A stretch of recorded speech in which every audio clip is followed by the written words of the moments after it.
The Virginia Horse Industry Board and the Virginia Christmas Tree Growers Association are proud sponsors of Virginia farming. This program's brought to you by the Virginia Farm Bureau. Large or small, Virginia farmers work year-round to help put food on your table. And Farm Bureau works year-round to help farmers and all Virginians. Farming, it's all good.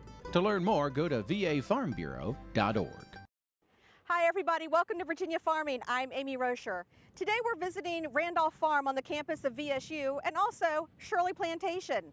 We're talking about Virginia aquaculture and specifically growing freshwater shrimp. That's straight ahead on this edition of Virginia Farming.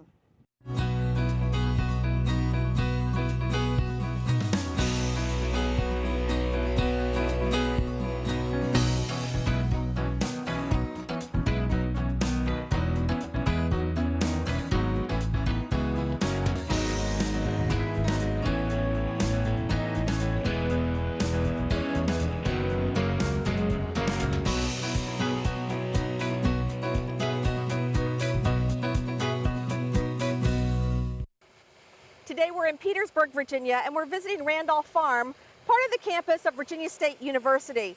I'm joined by Extension Specialist Brian Nerrie with VSU's Aquaculture program. Brian, thank you for having us out. Well, thank you for coming, Amy.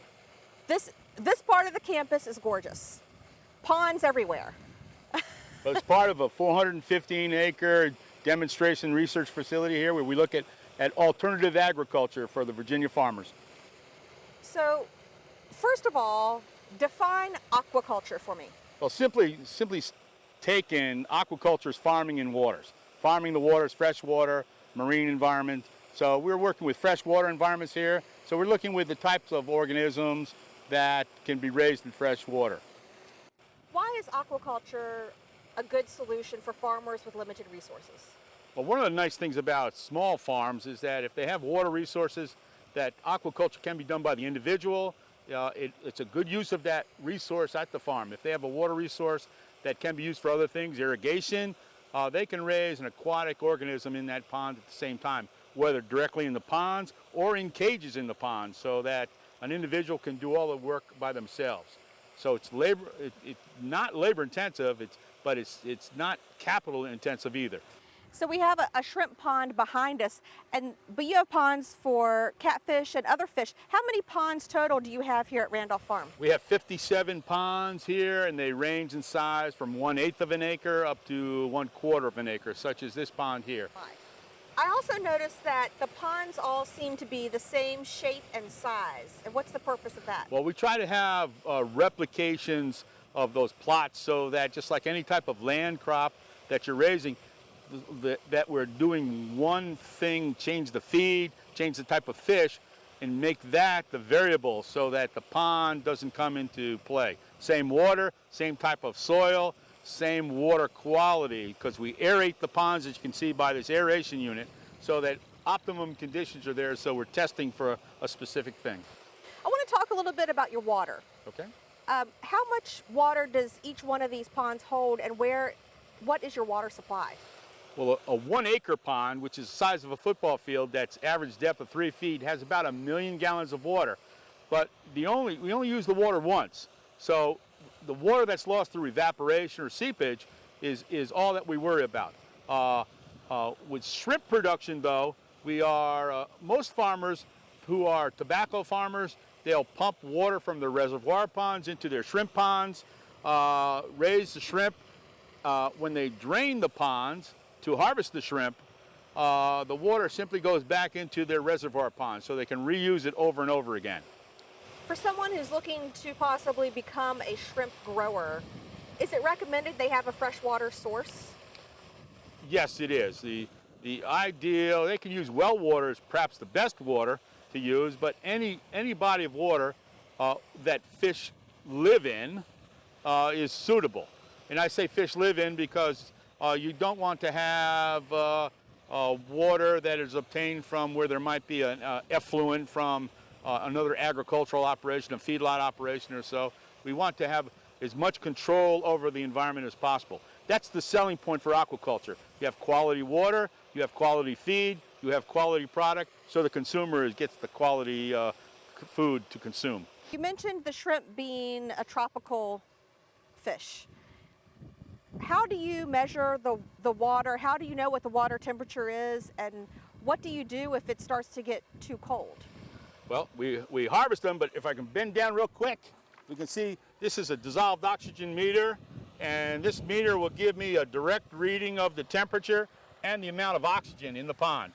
So you can see right here the water temperature is about a little under 30 degrees centigrade, so you have to learn the metric system. Right. 30 degrees like 86 degrees Fahrenheit. So it's about 84 degrees in this pond right now. With the amount of oxygen is just under 9 parts per million, which is, and if I can look at the saturation, it's close to saturation. So that's the maximum amount of oxygen that can be in this pond. That's what you're looking for. We'd like to have the best environment. It's like being in the hospital under an oxygen tent. You know, same, just the optimum conditions for those organisms to survive. Remember, the shrimp are on the bottom, so it's cooler down there. It's cooler down there, and plus we want to circulate the water, and that's what that aeration device does. In addition to putting oxygen into the water, it also pushes the water around. So you have a good mixing, so the shrimp, no matter where they are in this body of water, have optimum conditions. So you raise a lot of fish here, but you also raise plants using aquaponics. Tell us a little bit about that. There's an effort right now to deal with I guess they call food deserts. There are several examples of cities where individuals that live there don't have an opportunity to access food at outlying restaurants or outlying supermarkets. So what we're working with various groups to try to produce both plants and animals indoors in old factories. We have examples here in Petersburg. There's an example of a project that one of the workers here at VSU is got a inner city facility going. The thing we're working with is aquaponics, which is a combination of hydroponics and aquaculture. So we feed the fish in the tanks, the waste from the fish, I call it nutrient-enriched water, it goes to the plants. They extract the nutrients. The water there that's been cleansed goes back to the fish. So we have a spaceship Earth type environment where they recycle their nutrients. We get fish growth. It's a healthy way of producing your own quality protein. Well, in addition to raising all the fish and growing some of this produce, but you're doing studies on it at the same time. What have you found in your studies in the difference between the plants that are grown using aquaponics and the plants that are grown traditionally? Are you seeing anything different there? Well, there's some trends. We haven't really drawn any conclusions yet, but there's some indication that certainly the growth from water from aquaponics facility can produce quality tomatoes, lettuce, which are in great demand now.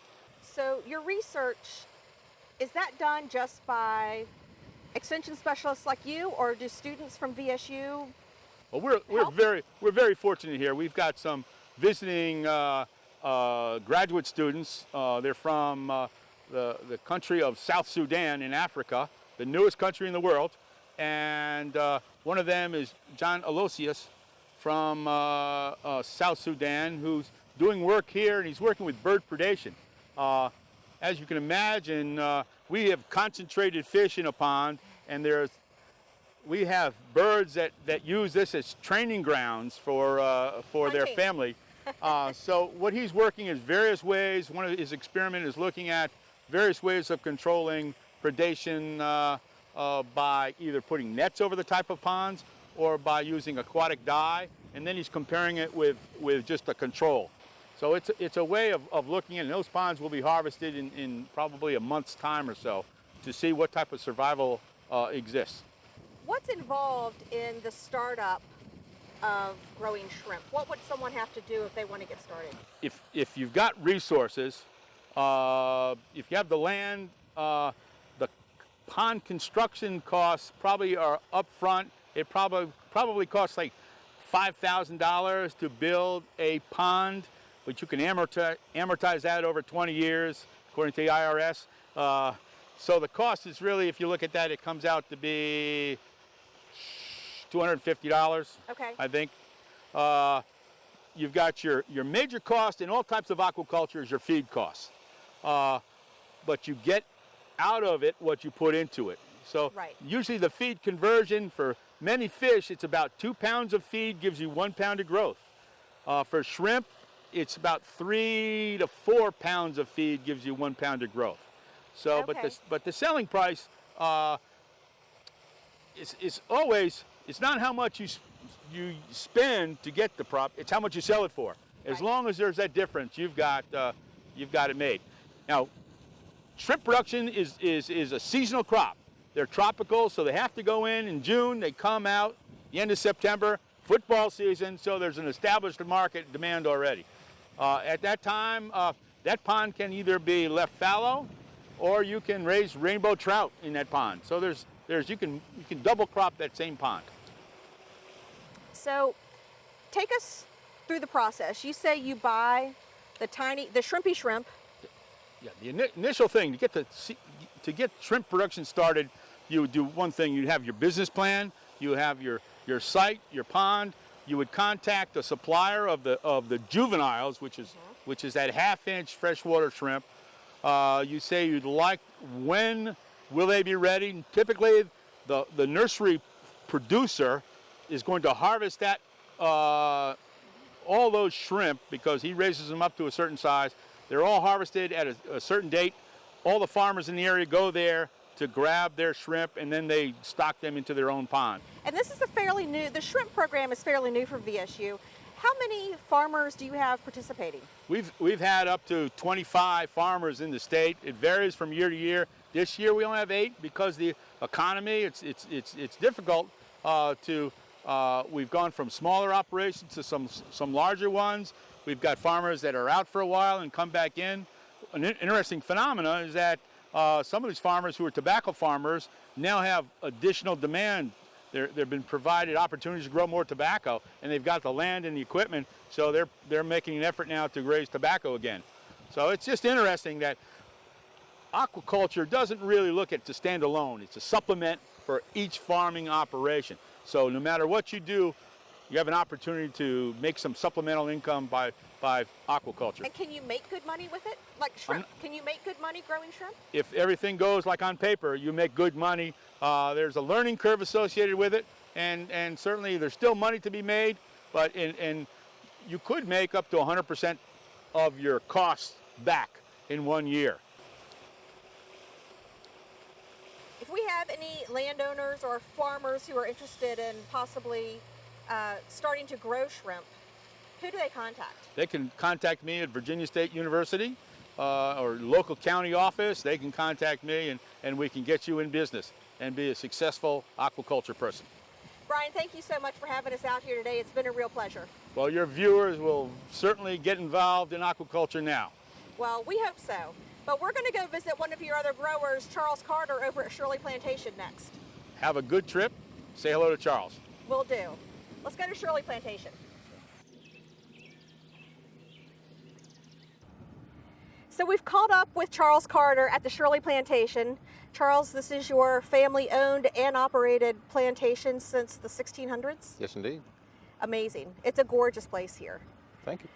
So tell us how you got started farming shrimp.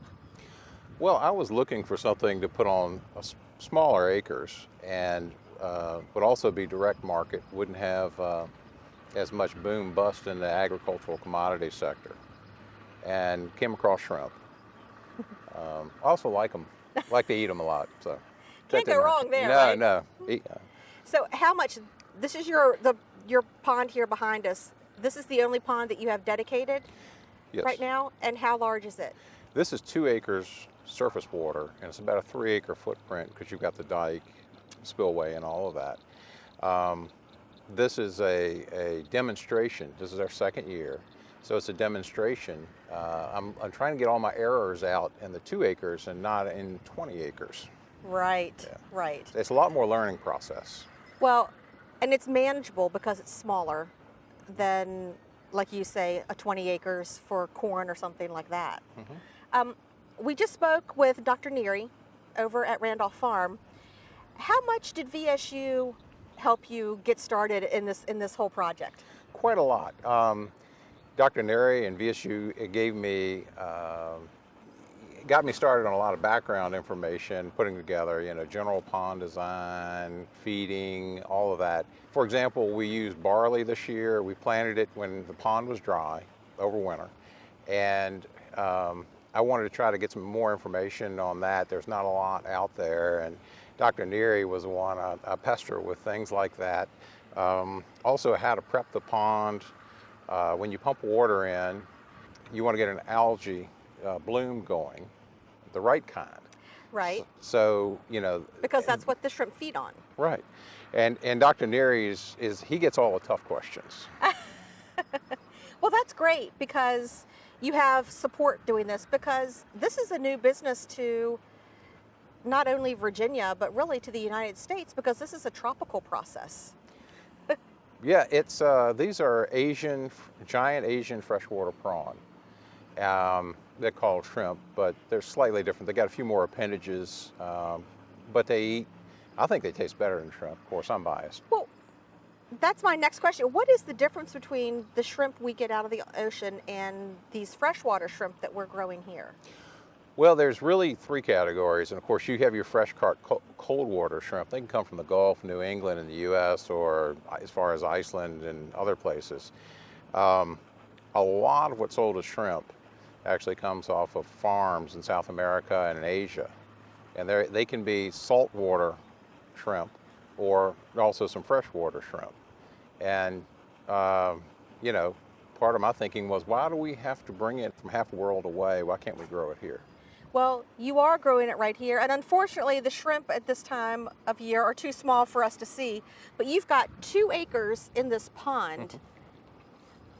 Where do you get your water from to fill this? About 1,400 feet to the west of us is the James River, and we have a pump down there, and the pump comes up here, and we'll show you the silt bag that it pumps through. And that prevents everything from silt and debris to fish eggs, such as shad. When they grow up, they can come through a pump and survive in here, and then we'll end up having predators eating our shrimp. Oh, they'll survive on your shrimp, which is not what you want to do, right? No. Okay, so you keep everything out but the shrimp. Yeah. Well, everything out, then you add the shrimp. So this year is your second year. How many shrimp do you have in this pond? May the 30th, we put in 40,000. Based on your numbers from last year, about how many of those will be harvested? We hope upper 20s, maybe 30,000 if we're lucky.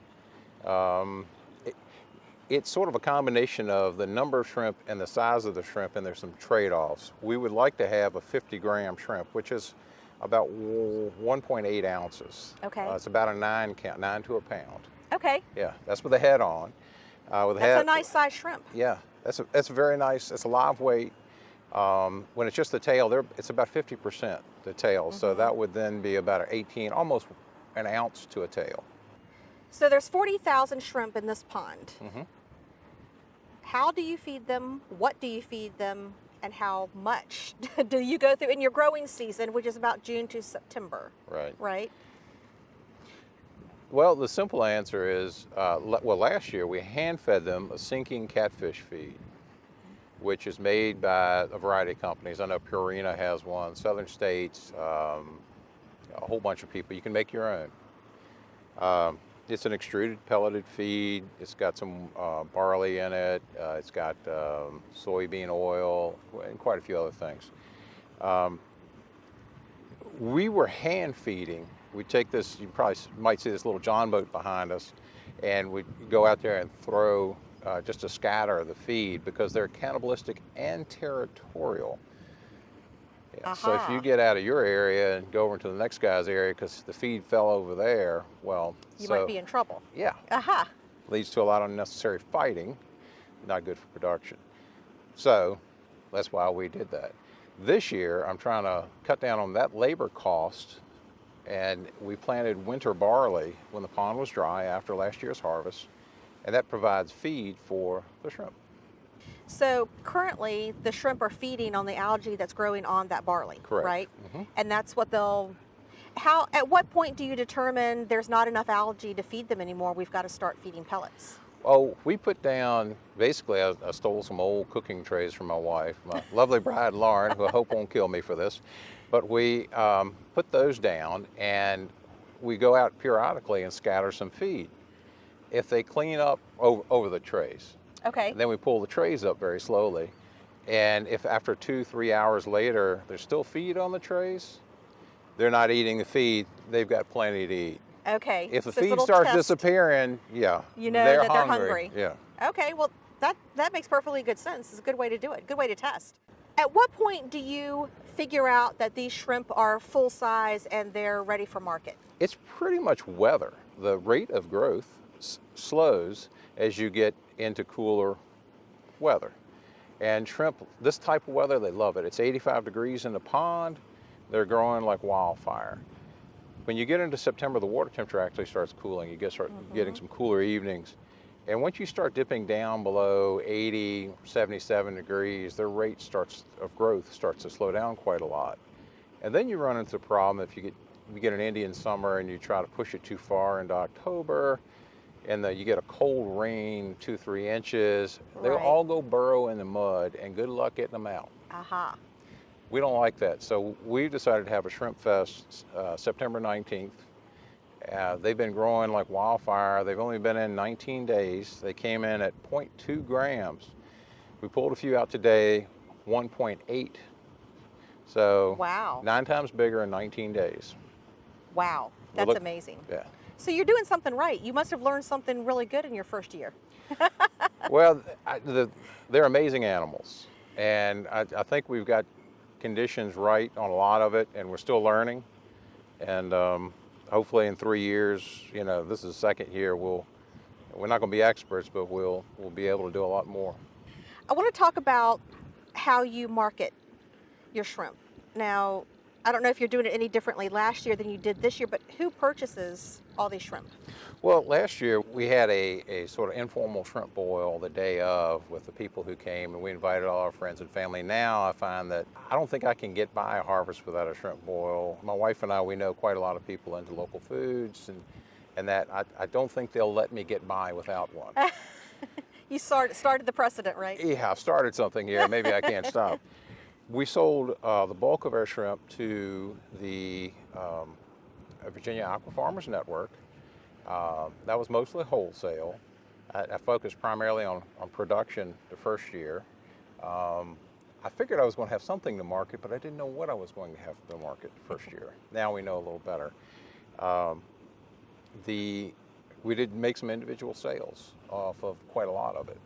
And I consider that, I chalk that up as a success in the first year.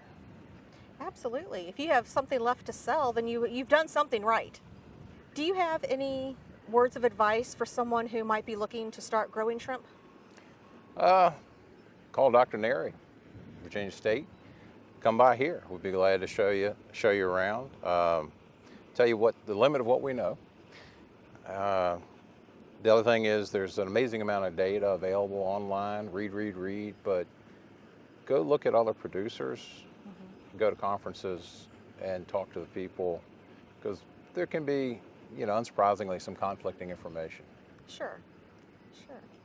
Well, it sounds to me like you're really doing a super job, and you're learning as you go and fixing those mistakes as you go, and you're probably going to have a bumper crop of shrimp this year. We're on track for doing very well this year, amazingly well, and I'm definitely going to have to step up my marketing game this year. Well, good luck doing that, and I wish you well. Thank you. Thank you so much for having us out here today, Charles. We really do appreciate it. Thank you for coming. That does it for our show. Thanks so much for watching, and have a great week. I'm Amy Rocher for Virginia Farming. From apples to zucchini, Virginia farmers work hard to put food on your table. And Farm Bureau works year-round to help farmers and all Virginians. Farming, it's all good. To learn more, go to vafarmbureau.org.